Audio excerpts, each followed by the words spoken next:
Hello friends, welcome back to my channel. आज के हम इस क्लास में प्रॉपर्टीज़ ऑफ डिटर्मिनेंट को डिस्कस करेंगे। और इससे पहले मैं डिटर्मिनेंट का एक वीडियो बना चुका हूं।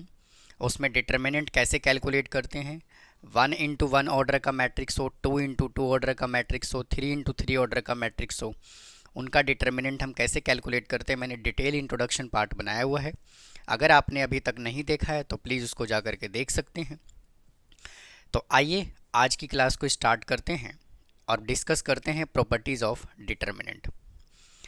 तो देखिए, फर्स्ट प्रॉपर्टी क्या कहता है, if each element in a row or in a column of determinant is zero then the value of determinant is zero.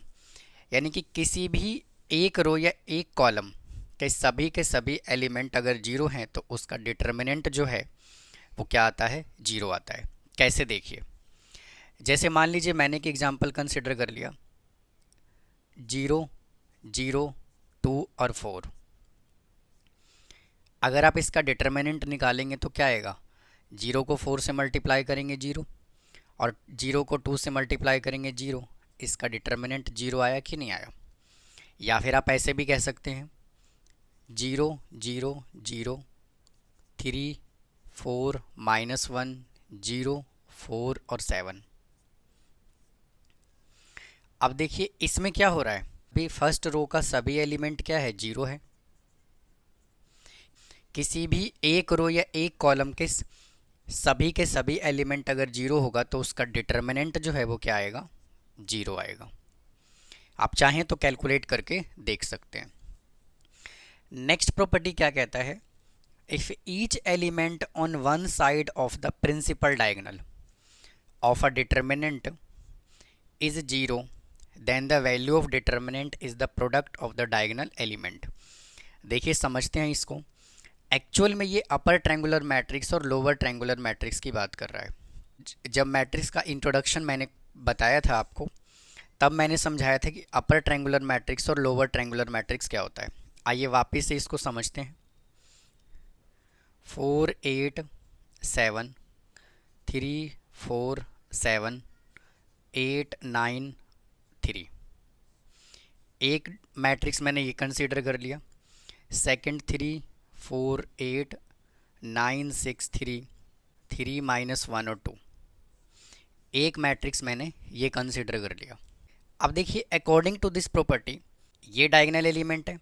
अगर डायगोनल एलिमेंट के नीचे वाले सारे एलिमेंट अगर ये जीरो हो जाता है तो इसको हम क्या कहते हैं, अपर ट्रायंगुलर मैट्रिक्स।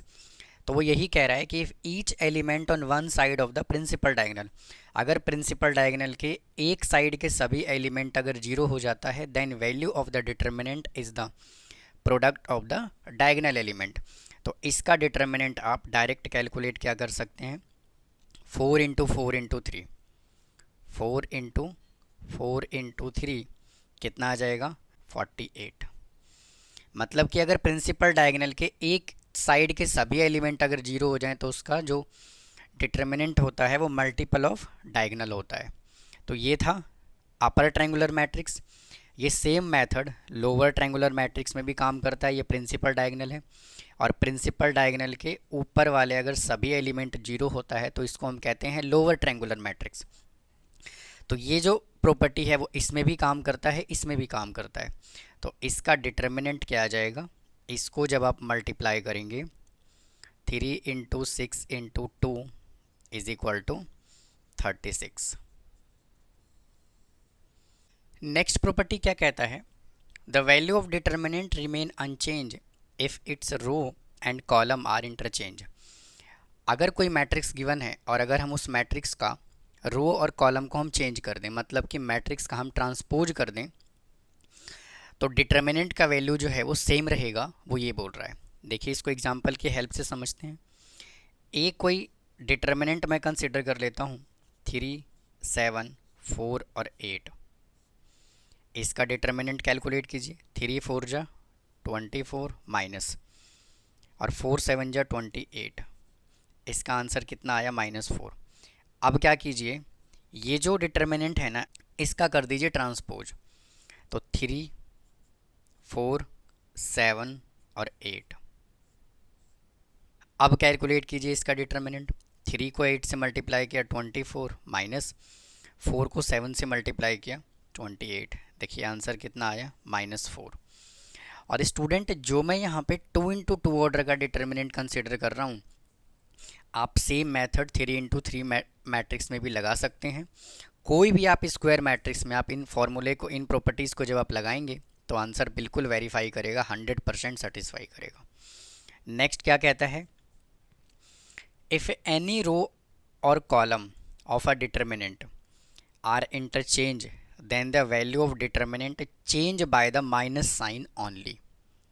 एक एग्जांपल कंसिडर करता हूँ, a determinant is equal to 5 -3 4 और 8। इसका डिटर्मिनेंट निकालिए। 8 5 जा 40 माइनस और 4 3 जा 12।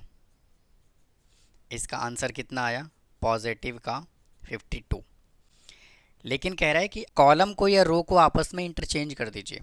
मतलब कैसे, देखिए ये जो है ना, इसको पहले लिख रहा हूँ 4 8 और इसको मैं बाद में लिख रहा हूँ 5 और -3 इज इक्वल टू 4 3 जा कितना होगा 12। यहाँ पे साइन माइनस का आएगा, 8 5 जा होगा 40 और इधर माइनस आएगा। देखिए कितना आया, माइनस का 52। मतलब कि पहले जो डिटर्मिनेंट आ रहा था वो पॉजिटिव आ रहा था, और जब हमने रो को इंटरचेंज किया तो डिटर्मिनेंट माइनस में आ रहा है। तो यही वो हमसे बोल रहा है। तो मैं आपको 2 इंटू 2 ऑर्डर का मैट्रिक्स कंसिडर करके मैं आपको समझाने लग रहा हूँ। आप 3 इंटू 3 में भी अप्लाई करेंगे तो भी आंसर 100% सेम आएगा। नेक्स्ट प्रॉपर्टी क्या कहता है, इफ़ 2 पैरेलल लाइन्स रो और column of determinant are identical, corresponding element are same, then the value of determinant is 0। देखिए क्या कह रहा है ये, ए डिटर्मिनेंट मैं कंसिडर करता हूँ 3 3 3 3 3 3 7 -8 और 2। इसका मतलब ये है कि कोई भी दो रो या दो कॉलम अगर आइडेंटिकल हो जाता है, आइडेंटिकल का मतलब होता है उनके एलिमेंट सेम हो गए। देखिए ये एक आइडेंटिकल है और ये भी आइडेंटिकल है, तो इसका जब आप डिटर्मिनेंट कैलकुलेट करेंगे तो 0 आएगा। और ये मेथड जो है वो कॉलम में भी काम करता है। 3 3 3 4 7 8 3 3 और 3। अब देखिए ये आइडेंटिकल है और ये आइडेंटिकल है, तो इनका आंसर जो आएगा वो क्या आएगा, 0 आएगा। नेक्स्ट पे चलते हैं। If each element of a row of determinant is multiply by same number k, then the value of new determinant is k times the value of original determinant. वो ये कह रहा है कि अगर हम किसी भी रो या किसी भी कॉलम में अगर सेम नंबर से हम मल्टीप्लाई कर दें, तो जो पहले मल्टीप्लाई करने से पहले का जो डिटर्मिनेंट आएगा और मल्टीप्लाई करने के बाद जो डिटर्मिनेंट आएगा, तो जितने नंबर से हमने मल्टीप्लाई किया है उतने ही टाइम से वो बढ़ जाएगा। कैसे, देखिए एक ए डिटर्मिनेंट वापस से कंसिडर कर लेता हूँ, 7 8 3 और -2। इसका डिटर्मिनेंट निकालिए। 7 2 जा -14 -3 8 जा 24 इज इक्वल टू -38। इसका डिटर्मिनेंट कितना आया, -38। अब मैं क्या कर रहा हूँ, मैं फर्स्ट रो में मैं 2 से मल्टीप्लाई कर रहा हूँ, तो यहाँ से आ जाएगा 14 16 3 और -2। अब इसका डिटर्मिनेंट निकालिए। 14 2 जा -28 3 16 3 जा 48 इज इक्वल टू 8 दूनी 16 और 1 17। देखिए यही तो वो हमसे बोल रहा था कि अगर आप रो में या कॉलम में जितने नंबर से आप मल्टीप्लाई करेंगे उतना ही टाइम्स डिटर्मिनेंट जो है वो बढ़ जाएगा।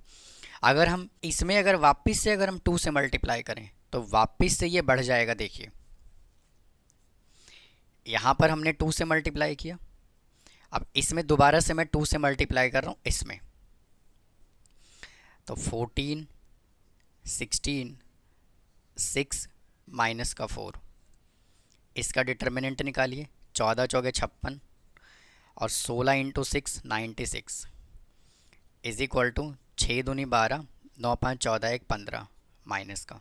देखिए हमने इसमें 2 से मल्टीप्लाई किया तो इसका डबल हो गया, और वापस से अगर हमने इसमें 2 से मल्टीप्लाई किया तो ये इसका भी डबल हो गया। तो इसीलिए डिटर्मिनेंट में हम जब भी किसी नंबर से मल्टीप्लाई करते हैं तो हम पर्टिकुलर रो या कॉलम में मल्टीप्लाई करते हैं। ऐसा नहीं करते कि एक बार हमें 2 से मल्टीप्लाई करना है तो सारे एलिमेंट को मल्टीप्लाई कर दीजिए, तो उतने ही टाइम्स वो बढ़ जाएगा। अब आइए नेक्स्ट प्रॉपर्टी पे चलते हैं। और वापस से फ्रेंड्स, ये जो मैं 2 इंटू 2 ऑर्डर का मैट्रिक्स लेके समझाने लग रहा हूँ, ये 3 इंटू 3 ऑर्डर के मैट्रिक्स में भी काम करेगा। आइए आगे चलते हैं। कहता है if each element of a row or a column of determinant consist of sum of 2 or more terms, then the determinant can be expressed as the sum of 2 or more determinants whose other row or column are not altered। यहाँ से मैं एक determinant ए consider कर रहा हूँ, A1 B1 C1 A2 B2 C2 A3 B3 और C3। अब देखिए मैं क्या करने लग रहा हूँ, मैं इस कॉलम में ना मैं एक कांस्टेंट टर्म ऐड कर रहा हूँ, A1 plus D1 A2 plus D2 A3 plus D3 B1 B2 B3 C1 C2 और C3। तो देखिए इसका जो डिटर्मिनेंट आएगा, मतलब कि ओरिजिनल जो डिटर्मिनेंट है वो ये आया, लेकिन इसमें मैंने क्या किया, D1 D2 D3 मैंने ऐड किया। देखिए क्या कह रहा है, if each element of a row of determinant consist of sum of 2 और मोर टर्म्स, अगर किसी भी डिटर्मिनेंट के अंदर किसी पर्टिकुलर रो या पर्टिकुलर कॉलम में एक या एक से ज़्यादा टर्म मौजूद है, तब हम इसको कैसे करके लिख सकते हैं। हम लिख सकते हैं इसको ऐसे, A1 A2 A3 B1 B2 B3 C1 C2 और C3 प्लस यहाँ से D1 D2 D3 D1 D2 D3 B1 B2 B3 C1 C2 और C3। मतलब कि अगर कोई डिटर्मिनेंट का किसी भी रो या किसी भी कॉलम में अगर एक से ज़्यादा टर्म मौजूद है तो इसको हम ऐसे करके लिख सकते हैं, जो डिटर्मिनेंट इसका आएगा वही डिटर्मिनेंट इसका आएगा। तो उम्मीद है स्टूडेंट आपको ये 7 प्रॉपर्टी समझ में आया होगा। अगर आपको कोई डाउट है तो प्लीज़ कमेंट बॉक्स में कमेंट कीजिए, और स्टूडेंट इस सेशन को लाइक ज़रूर करें। आइए नेक्स्ट प्रॉपर्टी पे चलते हैं, देखिए क्या कहता है। प्रॉपर्टी नंबर 8 क्या कहता है, if each element of a row और column of a determinant be added the equimultiple of the corresponding element of one और मोर रो और column, the value of determinants remain unchange. देखिए वो क्या कह रहा है हमसे, हमने देखिए यहाँ पे एक ओरिजिनल डिटर्मिनेंट कंसिडर किया हुआ है। अब इसमें ये कह रहा है कि अगर हम किसी भी रो या किसी भी कॉलम में अगर हम उसके कॉरस्पॉन्डिंग एलिमेंट को किसी नंबर से मल्टीप्लाई करके ऐड कर दें तो डिटर्मिनेंट का वैल्यू जो है वो चेंज नहीं होगा। कैसे समझते हैं, देखिए यहाँ पे वैल्यू हमें क्या गिवन है, A1 A2 और A3। अब इसमें मैं क्या कर रहा हूँ, ये जो कॉलम है ना इसको मैं किसी नंबर से मल्टीप्लाई कर देता हूँ, और नंबर को मैं एज्यूम कर लेता हूँ K, और K is a scalar quantity. तो मैं K से मल्टीप्लाई करके इसमें ऐड कर रहा हूँ, तो KB1 plus KB2 plus KB3, और बाकी वैल्यू को मैं एज इट इज़ लिख रहा हूँ, B1 B2 और B3 C1 C2 और C3। मतलब कि मैंने क्या किया, कॉलम 1 में मैंने कॉलम 2 को के से मल्टीप्लाई करके कॉरस्पॉन्डिंग ऐड कर दिया। कॉरस्पॉन्डिंग का मतलब ये होता है कि इसको इसके साथ ऐड करना है, इसको इसके साथ, इसको इसके साथ। अब मैंने इसको ऐड किया, मतलब कि सेकंड कॉलम को मैंने ऐड किया। आप चाहें तो C1 C2 C3 में भी के से मल्टीप्लाई करके इसमें भी ऐड कर सकते हैं, इसमें भी ऐड कर सकते हैं। अब देखिए इसको मैं कैसे करके लिख सकता हूँ। मैं लिख सकता हूँ A1 A2 A3 B1 B2 B3 C1 C2 और C3 प्लस, अब इसको मैं सेपरेट करके लिख रहा हूँ, K into B1 K B2 K B3 B1 B2 B3 C1 C2 और C3 इज इक्वल टू, अब देखिए ये वैल्यू मैं वापस से एज इट इज़ लिख रहा हूँ, A1 A2 A3 B1 B2 B3 C1 C2 C3 plus. अब देखिए मैं क्या कर रहा हूँ, मैं इस वाले डिटर्मिनेंट में से मैं k ले रहा हूँ common, taking common k from C1। तो k जब मैं कॉमन लूँगा तो यहाँ से क्या बचेगा, देखिए B1 B2 B3 B1 B2 B3 वापस से B1 B2 B3 C1 C2 और C3। ये वाला जो कॉलम है और ये कॉलम है, ये क्या बन गया, आइडेंटिकल बन गया कि नहीं बन गया। और अभी अभी मैंने आपको समझाया है कि कोई भी दो रो या दो कॉलम, प्रॉपर्टी नंबर 5 में कोई भी दो रो या दो कॉलम अगर आइडेंटिकल हो जाता है, सेम हो जाता है, तो इसका डिटर्मिनेंट क्या आता है, जीरो आ जाता है। तो मैं क्या कह सकता हूँ, ये पूरा वैल्यू जो है वो एज इट इज़ लिखा जाएगा और इसकी जगह पर मैं जीरो लिखूँगा तो देखिए क्या आएगा, A1 A2 A3 B1 B2 B3 C1 C2 और C3 प्लस। अब देखिए इस ये k इंटू जीरो, तो देखिए ये वैल्यू बचा कि नहीं बचा। और स्टार्टिंग में हमने क्या कहा था आपको, स्टार्टिंग में हमने कौन सा डिटर्मिनेंट कंसीडर किया था, यही तो कंसीडर किया था ओरिजिनल वाला। तो इसका डिटर्मिनेंट जो आएगा वही इसका डिटर्मिनेंट आएगा। तो उम्मीद है आप इसका वेरिफिकेशन समझ गए होंगे। आइए फ्रेंड्स नेक्स्ट प्रॉपर्टी डिस्कस करते हैं। क्या कहता है, the sum of product of element of any row और column with the cofactor of the corresponding element of some other row is zero.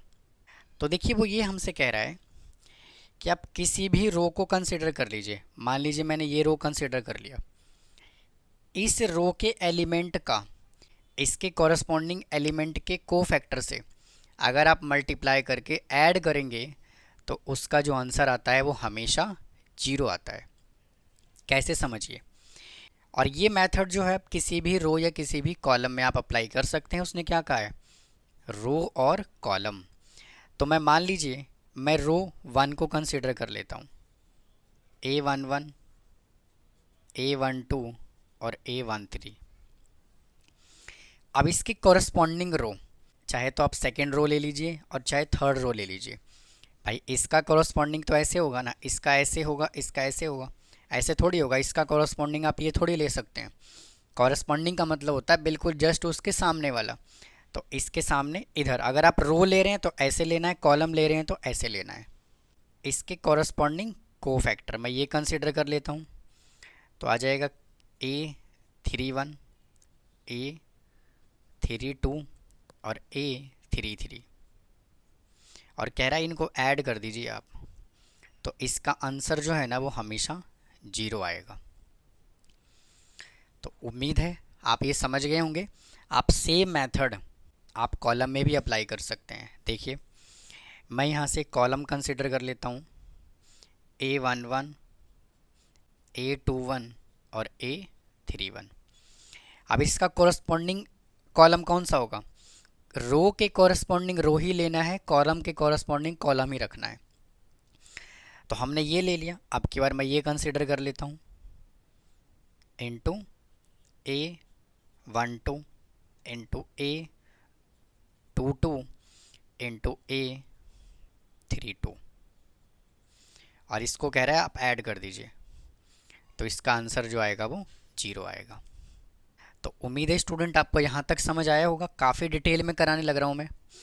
आइए 10th प्रॉपर्टी को समझते हैं। देखिए क्या कहता है। कहता है कि if A and B are square matrix, A कोई स्क्वायर मैट्रिक्स है, B कोई स्क्वायर मैट्रिक्स है, और उनका ऑर्डर जो है वो सेम है, then determinant A into B is equal to determinant A into determinant B। तो आइए इसको वेरीफाई करते हैं। एक A मैट्रिक्स में कंसिडर कर लेता हूँ, -1 2 0 1, और एक B मैट्रिक्स कंसिडर कर लेता हूँ 0 3 2 और -1। अब हमें क्या करना है, पहले इन दोनों को मल्टीप्लाई करना है। तो मल्टीप्लाई करते हैं, A into B is equal to -1 2 0 1, और B है 0 3 2 -1 इज इक्वल टू -1 को 0 से मल्टीप्लाई किया 0, 2 को 2 से मल्टीप्लाई किया 4, -1 को 3 से मल्टीप्लाई किया -3, 2 को -1 से मल्टीप्लाई किया -2, 0 को 0 से मल्टीप्लाई किया 0, और 1 को 2 से मल्टीप्लाई किया 2, 0 को 3 से मल्टीप्लाई किया 0, और 1 को -1 से मल्टीप्लाई किया -1 इज इक्वल टू, यहाँ से आ गया 4 माइनस का 5 2 और -1। अब क्या करना है हमें, इसका डिटर्मिनेंट कैलकुलेट करना है। Determinant A into B is equal to 4 -5 2 और -1 is equal to -4 -10 is equal to -4 + 10 is equal to 6। अब RHS में क्या बोला हुआ, determinant A into determinant B। तो पहले डिटर्मिनेंट A कैलकुलेट करते हैं, -1 2 0 1 is equal to -1 + 0 is equal to -1। अब डिटर्मिनेंट B कैलकुलेट करते हैं, तो B क्या गिवन है, 0 3 2 और -1। इसको इससे मल्टीप्लाई किया 0 माइनस का 6, तो कितना आ गया, -6। और हमें क्या चाहिए, determinant A into determinant B। Determinant A into determinant B, determinant A कितना कैलकुलेट किया, -1, और डिटर्मिनेंट B कितना कैलकुलेट किया, -6, कितना आ गया, +6। तो देखिए हमने दोनों ही सिचुएशन को, RHS और LHS दोनों सेम आ रहा है, और हमने इसको 10th प्रॉपर्टी को वेरीफाई कर दिया। तो ये स्टूडेंट 10 के 10 प्रॉपर्टीज़ आपको समझ आया होगा। अब आइए कुछ बेसिक से फॉर्मूले की बात करते हैं। अभी क्या डिस्कस किया था कि अगर कोई A डिटर्मिनेंट है और अगर हम इसका ट्रांसपोज का डिटर्मिनेंट निकालें तो आंसर दोनों का सेम आता है। और सेकंड क्या है कि अगर कोई मैट्रिक्स A² का डिटर्मिनेंट है तो हम इसको लिख सकते हैं A इंटू A, या फिर हम इसको लिख सकते हैं A का डिटर्मिनेंट इंटू A का डिटर्मिनेंट, और या फिर हम इसको ऐसे लिख सकते हैं A डिटर्मिनेंट का स्क्वायर। और इसकी जगह एक फार्मूला क्या बन जाएगा, अगर A⁻m है तो हम इसको लिख सकते हैं A का determinant m, where m belongs to natural number. ये था स्टूडेंट प्रॉपर्टीज़ ऑफ डिटर्मिनेंट। 10 के 10 प्रॉपर्टीज़, उम्मीद है आपको समझ आ गया होगा। अगर आपको कोई डाउट है तो प्लीज़ कमेंट बॉक्स में कमेंट करें। चैनल को सब्सक्राइब करना ना भूलें, वीडियो को लाइक करें। फिर मिलता हूँ नए टॉपिक के साथ। थैंक यू, धन्यवाद।